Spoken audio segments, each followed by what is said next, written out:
How about them Cowboys? Everybody else is doing these reaction videos and stuff, and I did one the other night on the Razorbacks, a ranting video, because it's been such a bad year. But man, oh my gosh, could last night or yesterday afternoon / last evening have gone any better? Fuck you, Philly. Oh, I'm gonna be demonetized. It's less than a minute into the video. I've already cursed. Oops. Whatever. Man, what a comeback. What a fucking comeback. I can't even, I gotta work in 6 hours at 4. I have to be there at 6.5 hours, I guess.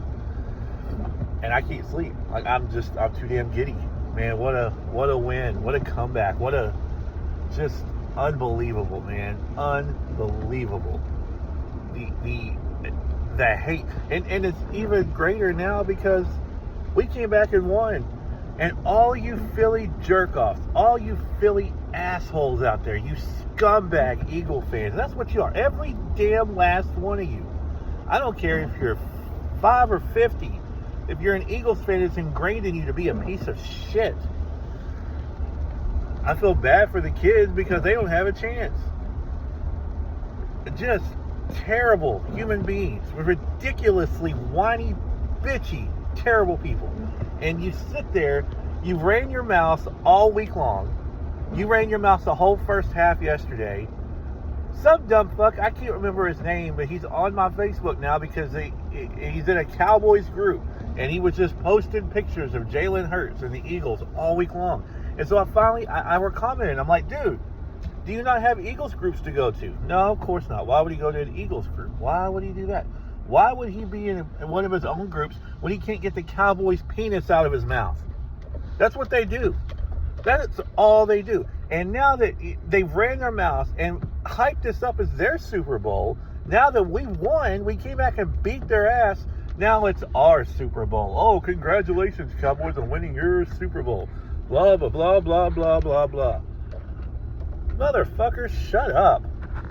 Seriously, shut up. You ran your mouth all week long about how great your team was, how you're going to come here and kick our ass. Look, you shouldn't have beaten Detroit. If Dan Campbell had a brain in his fucking head and kicked field goals when he had opportunities, you would not have beaten Detroit. And if you didn't beat Detroit, guess what? Dallas would be a 1.5 games behind you right now. As it is, we're still 2.5 games back. We're still in a bad spot as far as the division goes. But have you seen your schedule?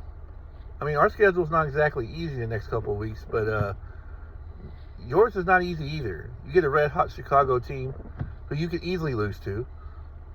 You get a Chargers team on the road. You got to go all the way across the country to play the Chargers, who are way better than I thought they were. You still got to go to Buffalo.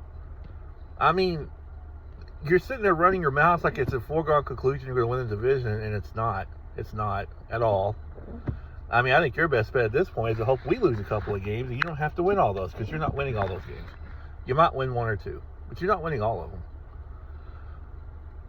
But man, what a win yesterday. And for all you Eagles fans, I want it to be classy. I spent all morning watching videos on YouTube and Facebook and seeing comments and just going, my God, do these people not have a life? Do you seriously not have a life? It's Monday morning and you're still commenting on shit that happened yesterday on a loss, telling us to calm down. One had the nerve to call themselves Big Brother. Oh, enjoy your little win and let Big Brother worry about the playoffs. Big Brother? Dak owns your ass, man. Dak Prescott owns your ass. You beat the Cowboys twice last year with Cooper Rush at quarterback. Congratulations. Dak's back now. Dak would have beaten you game 1 if CeeDee Lamb didn't have cases of drop-itis, which he still has now. Apparently there's something about that Eagles uniform, I'll give you that much, that scares CeeDee Lamb to death, because I've never seen that man drop as many passes as he has in the 2 games against Philadelphia this year. Just perfect balls, right on the money, right in his hand, he just drops them left and right. The touchdown, that should have been a touchdown on that next to last drive. We had it first to goal at the 1. Dak, I mean, and the 2 guys, Eagles all over him. He put that ball right there.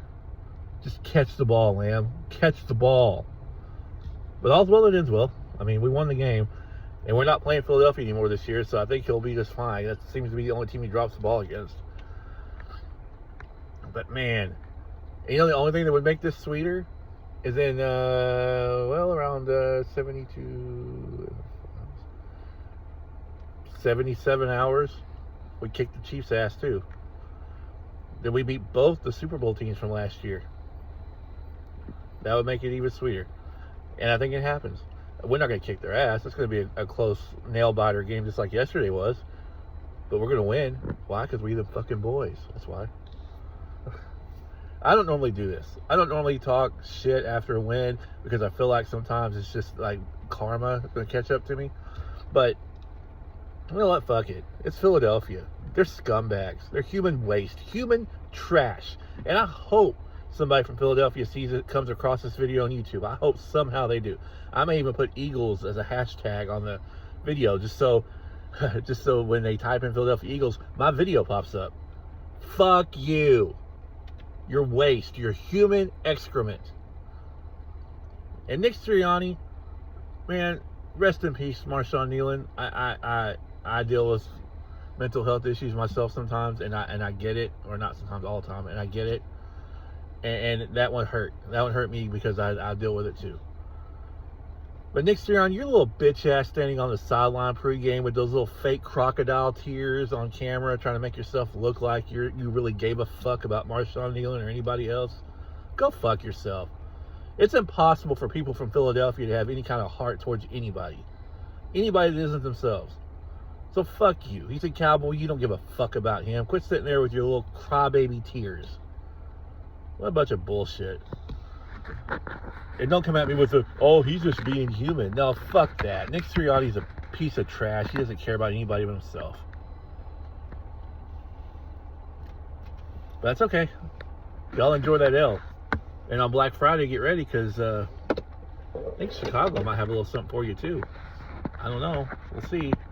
I mean, you might luck out and win that one, because it is in Philadelphia. But, man, what a win. What a fun comeback that was. Tied for the largest comeback in Cowboy history, and for it to happen against the Redskins at the time and the Eagles, this makes it even better. I would say the Giants. I don't think we're ever down 21 points to the Giants to come back. Oh, I needed that. As a fan, I needed that because Lord knows the other team I follow has had a really bad year. So, and we're about to announce a coach probably today or tomorrow. It's going to be somebody that's going to absolutely just set me off. So, I needed that comeback. You guys got, and I see Philly fans complaining. Your second, about the refs, your second touchdown came because the referees gave you a first down on a punt. They gave it to you. I mean, the ball was tipped. You could hear the ball getting tipped off of his hand. He got his hands on it and tipped the ball. That is not roughing the kicker. And somehow later on, y'all fucking ran our guy over like a Mack truck, and it was a 5-yard penalty. So I don't want to hear bullshit about the referees. Just the whining bullshit about the referees, man. Yeah, we don't get any breaks. So that ball, if it had been any other team, that ball would have stayed in bounds on the Ferguson fumble. The dude punched it out towards the sideline. What the hell did you think was going to happen? But you still had every break. You still had every chance to win the game. Brandon Aubrey missed a kick. If there's a sign that it's your day to win, Brandon Aubrey missed a kick. He's human. He actually is human. But you gave him a second chance. You did the one thing you shouldn't do. You gave Brandon Aubrey a second chance, and like the machine that he is, pop, right down the middle. When he missed that kick, I thought, that's it. This comeback's off or not. We're not going to win this thing. Which is the time, I think it was it 21-7? Yeah, it was 21-7 still. But, man, you had chances, and you still couldn't get it done. Why? Because you are a fraud. An 8-3 fraud. I don't know what happened with Detroit. I don't know what happened with Green Bay. I don't know what happened with their offenses or why their offenses couldn't score on this defense when the Cowboys could. I know we only put up 24 points, but we put up 24. Detroit put up 10. Green Bay put up 7. 7 on this defense. Jordan Love, you're a joke. Absolute joke. To only put up 7 at home on this defense. Cowboys put nearly 500 yards. Only 24 points, but nearly 500 yards. And came back from a 21-0 deficit to win the game. Defense, my hat's off to you. You guys are kicking ass right now. Keep it up. You guys keep kicking ass like that, we're not losing again. I don't care what anybody says. We're not losing again if the defense keeps playing the way they played in the second half yesterday. And you don't get that excuse this year, NFL fans and Eagles fans. About, oh, it's just the Raiders. It's just the Raiders. I heard that all week long. It's just the Raiders. Okay. This is the Eagles, the defending Super Bowl champs, who I believe their offense is highly overrated. But their offense is still could be explosive. They still got incredible. A.J. Brown, if you want to leave and come to Dallas, you could go ahead and work with CD and George Pickens and you. We would have the greatest three-man wide receiver group of all time. If you want to get out of that shithole and away from that piece of shit, Jalen Hurts. Because I like A.J. Brown. I think A.J. Brown's a hell of a receiver. He is pissed right now. And has every right to be because the offense is trash. And Saquon Barkley, you're the most overrated one-year wonder. You had one really good year in New York and one really, really good year in Philadelphia. And after that, poof, you're gone. You're done. You've done nothing. 22 yards rushing yesterday against this horrible Cowboys defense. This Cowboy defense is ranked 30th in the NFL. That's why numbers are stupid. That's why numbers shouldn't matter so much. Because, oh my God, look at the numbers. They're 30th in the NFL. Well, they're getting better. I guarantee you by the end of the year, they won't be in the 30s. They won't be in the 20s if they keep playing like they played yesterday. We have a pass rush now. We were always okay at stopping the run. Not great, but okay at stopping the run. We got a pass rush now. And you know what I'm not worried about with Kansas City is their run game. I'm not worried about the run game. I mean, they had to give Tyreek Hill, or not Tyreek Hill, they had to give Kareem Hunt like 31 carries yesterday. I'm not saying they can't run, but I'm not worried about the run game. I'm worried about Mahomes and Kelsey and the receivers. That's it. If we get pressure on Mahomes and we can get him off his spot, the defense is going to be just fine. Even yesterday, I mean, the Colts defense is good. Don't get me wrong, but, the Chiefs, it took every ounce of energy they had to come back and win that game, just like it did us. Just like it did us. The difference is we did it against the defending Super Bowl champs. They did it against Daniel Jones. I'm not taking nothing away from him. I watched every second of that game. That was a hell of a comeback. A hell of a comeback. But it's going to be different Thursday. I'm ready. Bring on the Chiefs. And if we lose, guess what? We lose. The season's over. It is what it is. But if we win, NFL, you better hope we don't. You better hope we don't. None of you people want to see this Cowboys team in the playoffs. I promise you. And I'm not saying we're going to get there before anybody comes on and goes, oh, you're stupid. You're not making the playoffs. Fuck off. I didn't say we were. I said if we do, you don't want to see it, NFL. And that's the truth. Not a single NFC team wants to see this Cowboys team in the playoffs. Because for us to get to the playoffs, we would have to finish either 7-1 or 8-0. I truly believe that. Which means we need to beat Kansas City or Detroit or both. But even if we just split these next two and win out, we're 10-6-1, and I think we'll probably squeeze in. I do. You better hope we don't. Better hope we don't. But, man, it was fun, and I can't wait for Thursday. I'm so excited for Thanksgiving. I wasn't too thrilled when I saw this game as Thanksgiving because I'm like, man. Ugh. But as the season's turned out, it's the biggest game of the year. Probably in the entire NFL, just to be honest with you, because one of these two teams are going to be on life support, complete total life support after Thursday. And these are the two biggest franchises. I don't care what anybody says. Fuck you, Eagles. You're not one of the biggest franchises. I know you won the Super Bowl last year. People think of NFL right now. Truthfully, they're thinking of the Chiefs and they're thinking of the Cowboys. That's who they think of: the Chiefs and Cowboys, not the Broncos. Well, the Patriots when Tom Brady was there, but not anymore. Even though they got the best record in the NFL right now, Mike Vrabel's doing a great job up there. But It's the Chiefs and Cowboys.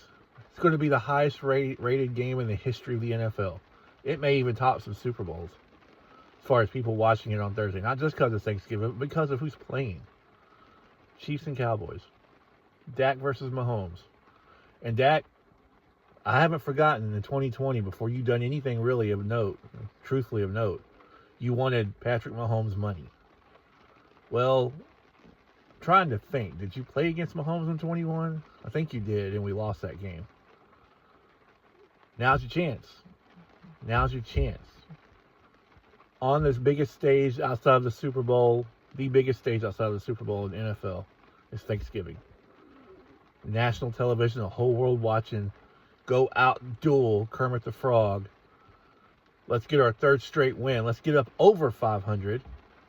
And let's start really putting some pressure on the rest of the NFC, because these other teams that we're chasing for the wild card, we're not chasing as many teams as people think. We're chasing 2 teams right now. 2 teams are ahead of us for that final wild card spot. And they both play each other tonight. The Panthers and the Niners. So either way, we're going to get a little bit of a break there.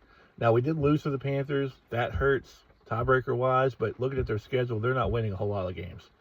They got the Buccaneers twice still. They got the Niners tonight. We kind of need the Panthers to win tonight, to be honest with you. So go Panthers. That would be really, really cool, because then the Panthers play the Rams next week. Guess what happens if we beat the Chiefs and they lose to the Rams? They go into their bye half a game ahead of us. We go to play Detroit, and if we win that game, we jump them. So come on, Panthers. Get the win tonight. And then Rams, do what you've been doing all year and kill them next week. And if that happens and the Cowboys beat the Chiefs, Cowboys and Lions is a massive game. I mean, Chiefs, Cowboys is too, but you gotta win that one, and then you set up another massive game with Detroit. It's all there for the taking, boys. It's there. Do it for 9-4. Thank you guys for watching. If you're not a Cowboy fan, you watched. Thank you for watching anyway, but we the boys. How about them Cowboys?